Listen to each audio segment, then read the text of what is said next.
Kevin Kelly describes the emergence of language as a singularity.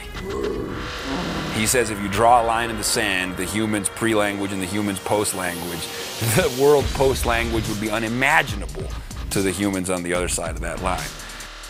And so perhaps we are due for another kind of consciousness reset. It's a wonderfully enthralling idea, and I think it's inevitable in the same way that our exponential technological trajectory seems to be inevitable. And you never realize that the singularity is happening until you're on the other side. And then you're like, wow, it's a different world. The thing is, usually those things are generational. The thing is, now it's happening within one's lifespan, so it's kind of, we get to bear witness to it.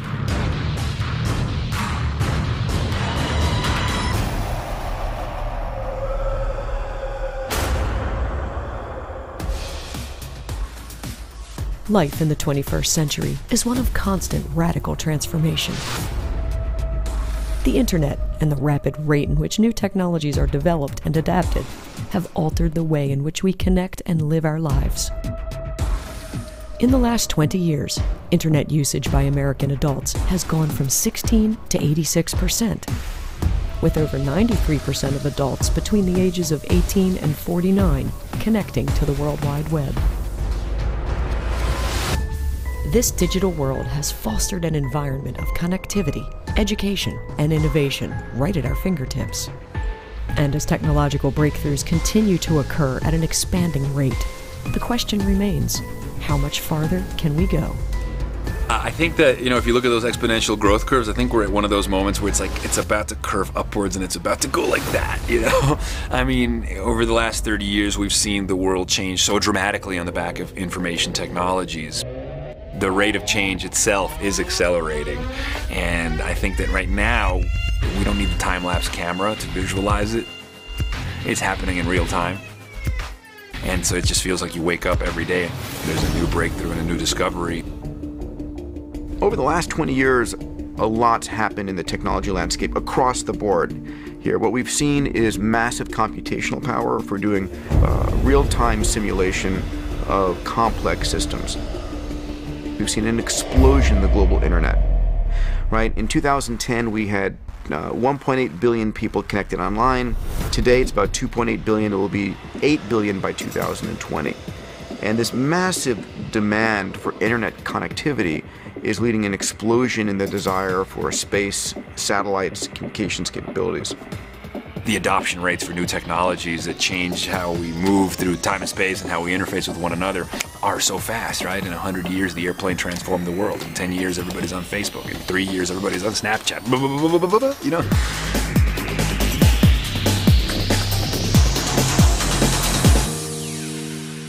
Some people are apprehensive of new technologies that disrupt how we interface with one another. We are engaging with screens all the time. Some people speak of the tyranny of the screen that hoards your attention, that captures and mediates your attention, gives you fast feedback loops, a lot of dopamine hits, keeps you engaged, keeps you hooked. You're at the dinner table, but you're texting the whole time. And people are worried, and I get that. Oh, the radio is going to rot your brain. Oh, the television is going to rot your brain. Always this terror, which, makes sense because these technologies challenge everything that we thought we knew about what it is to be normal and what it is to be human. The medium has changed, the substrate has changed, but the fact that there are tools that want to hoard our attention, that's what it is to live in a society where we communicate and where memes and ideas are competing for our attention. That's the mimetic world we live in. I think people decide what they want to do. We say, oh, too much technology and it's moving too fast. And I'm saying, listen, give up your iPhone. Stop Skyping. Don't ride in an airplane. Now, we tend to believe that what we grew up with as a kids was the ideal state. But I think ultimately we are changing society. We are co-evolving with technology. And when all these new things, kids texting right now is the wrong thing. Listen, I feel that way too when my kids are on their tablet. I want their attention. They're 4 years old. but to believe that society needs to be what it was 50 years ago, 100 years ago, 200 years ago, is a very naive thing. Because of all the innovations to date, I suspect we are more preoccupied with what the future might hold than any time in the past. The number of possible roads we can travel is just exploded. And so you really have to come to grips with exponential change. That's what makes things so uncertain. One of the paths that this exponential technological change may lead us down is known as the Singularity. In a 1993 NASA conference, mathematician and author Vernor Vinge foresaw a future where the arrival of superhuman intelligence would provide the spark that would alter our world beyond recognition. Whether that apex is reached through the application of technology to increase our biological limitations, or through the design and construction of artificially intelligent machines, is still to be determined. How we'll reach the singularity, or if we even will, is hotly contested. Well, singularity's become kind of a controversial term. People that are against the idea think that it's just a technologist's version of the rapture. It's heaven on earth. It's the second coming. We're all going to become immortal and woohoo. But I think that that's kind of an oversimplistic definition. I don't think that that's what people really refer to when they talk about the singularity.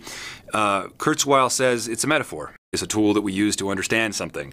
And it's a metaphor borrowed from physics to describe what happens when you go through a black hole. When you go through a black hole, the laws of physics as we know them collapse. And so borrow that metaphor to describe what's happening in information technology. So we have artificial intelligence, information technology, computation advancing exponentially, biotechnology, mastering the information processes of biology, advancing exponentially. We have nanotechnology, patterning atoms, the building blocks of the material world, the way we pattern bits of digital information, advancing exponentially. 3 overlapping revolutions set to remake the world as we know it, and as unimaginable, to see what's happening beyond that singularity as it would be to explain the nuances of Shakespeare to a chimp. Simply unimaginable to us in our current wetware. So, the world is going to change so dramatically and so drastically that we need poetry and we need metaphors to try to map that out, because we simply don't have the equations to tell us exactly what that world is going to look like. One of the 3 revolutions laying the groundwork for this new world is biotechnology, where biological processes, living organisms, and cellular components are manipulated to develop new products and technologies. Already, as we've entered the digital age, biotechnology has aided us in unlocking the mysteries of DNA, the source code for the human race. It took roughly 13 years and $3 billion for the Human Genome Project to map the first human genome sequence in 2003. Barely a decade later, it's now possible to complete this process in 26 hours for only $1,000. Meanwhile, biomimicry is borrowing from natural mechanics, perfected over millions of years of evolution, to move past the existing limits of both nature and technology. And the line between biology and technology will only continue to blur. The most efficient solar cell on the planet is called a leaf, using chlorophyll. Solar cells, photovoltaic. Today we're using fancy circuitry and fancy metals and stuff. Well, can we look closely at what biology does for solving problems? Can we create a biologic entity like a leaf that sends out electricity instead of sugar? The biggest promise would be the ability to manipulate life forms in ways that would be beneficial to alleviate disease or minimize infection, to improve the human condition. Since 2000 or so, there's been an explosion in our ability to be able to sequence not just short stretches of DNA, but the DNA in complete genomes, from simple bacterial systems, microorganisms, to man.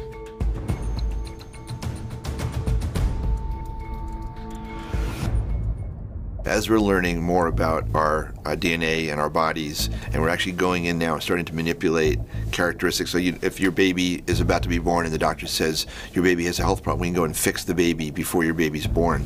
And imagine a time where you go to see your doctor and the doctor says you have to choose one of these: intelligence, the ability to withstand disease, physical strength, a whole series of things to basically enhance their babies before they're born, and giving them longevity or super strength or higher intelligence. This sounds like science fiction, but this is all coming so quickly.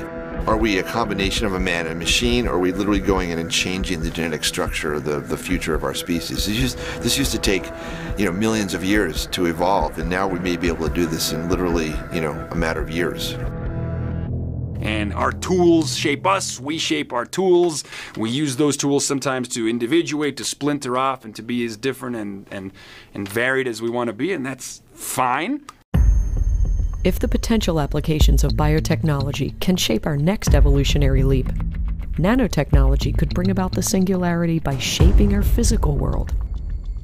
Nanotechnology operates on a scale of 100 nanometers, or 100 billionths of a meter. In a 1959 lecture, Nobel Prize-winning physicist Richard Feynman was the first person to describe the possibility of manufacturing on the nanoscale through direct manipulation of individual atoms and molecules. But it was Dr. Eric Drexler's 1986 book, Engines of Creation, that offered the first comprehensive vision of a world where it was possible for a nanoassembler to molecularly manufacture the components of nearly any substance. And although nanotechnology is not guaranteed to lead us into the singularity, the ability to manipulate the world at the molecular level is a sign of a radical new age to come. I think that the next 10 to 20 years will be comparable to the next century or two, as seen from the past. And having a change of that magnitude in a single human lifetime, I think, will be a tremendous challenge both to our institutions and to us as individuals. What we can do as a civilization, as a species, depends on what we can make. A technology that can build from the bottom up, from molecular building blocks, will have that precise control. It's naturally a three-dimensional technology. Different kinds of devices become possible. Everything from generations of electronics that are far beyond where we are, through extraordinarily strong and perfect materials that can be used for making aerospace systems that will finally make space very inexpensive to access, through devices that are small enough and work on a scale that's appropriate to interact with human cells and tissues and enable a new generation of medicine. So proteins that execute functions or compartments within our cells, or even pathogens such as viruses that might invade our bodies, are built themselves at that nanometer scale range. So nanomedicines, by having the same size scale, can interact and actuate on those natural elements or even pathogens. And that's what makes nanomedicine very amenable for enhancing and improving our abilities in terms of diagnosis or prevention of disease, or even in the case of regeneration of tissues or treatments. With nanotechnology, you're dealing with atoms, right? The building blocks of the physical world. So if all the miracles of computation and information technology are living in this space of ones and zeros, they can be made into the 100,000 songs in your pocket. They can be made into miraculous devices that let you make wormholes that talk to other people across the world. All that ones and zeros. When we're able to do that, when we're able to play the instruments just like we do in the digital space, but with atoms, then all the physical world will be as manipulatable as digital. Oh man, that's it. Like, we've transcended. Like, we're done at that point, you know? We're playing with atoms. We're gods.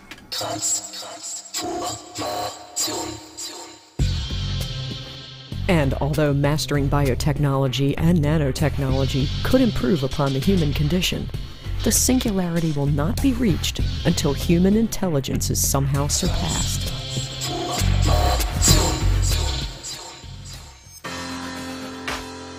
Today, much of our critical infrastructure is run by intelligent systems. We've been able to create technology with the ability to listen and understand language. We've fashioned machines with spatial understanding, like the GPS that safely guides us to our next destination. And while all of these tools have benefited us, is it possible to one day build genuine artificial intelligence? A 1965 article by famed mathematician I.J. Good introduced the prospect of an intelligence explosion. Dr. Good stated that the creation of an ultra-intelligent machine capable of surpassing human intelligence would become the last invention that man would ever need to make. Our everyday tasks would now be performed faster, longer, and better, unhindered by the limitations of our human physiology. And so could come the day where these machines will be able to design and produce new machines, even more intelligent than themselves. What artificial intelligence tries to do is to be the science of doing things really that our brains do. So that includes cognitive functions, but it also includes perception, like seeing, it includes hearing, it includes many senses. So we're trying to get machines to do what we do when we're being intelligent. And then it also has to learn. Part of our intelligence is to develop new abilities, to learn things, to learn new languages, new crafts, new skills. So our intelligence is very adaptable, and that's what we expect to achieve in intelligent machines. That's what we're looking for in intelligent machines. We're not very close to that now. There are lots of things that the brain can do that we don't know how to tell a computer to do, no matter how fast the computer is. We just don't know an algorithm that works, whereas the brain has it, and we can see that every day. But there isn't any one thing I know of that the brain can do that I think computers are incapable of. In my mind, there will be a day when computers can do many of the things that our brain can do that they cannot do now. Ray Kurzweil is the chief engineer at Google now. He wants to create a machine that makes 300 trillion calculations per second, and to share that with 1 billion people. So that's a brain attached to the internet. That's a real goal. That's creating human-level intelligence in a machine. There's 1 million applications. If you had virtual brains at the price of a computer, you could string 10,000 of them together.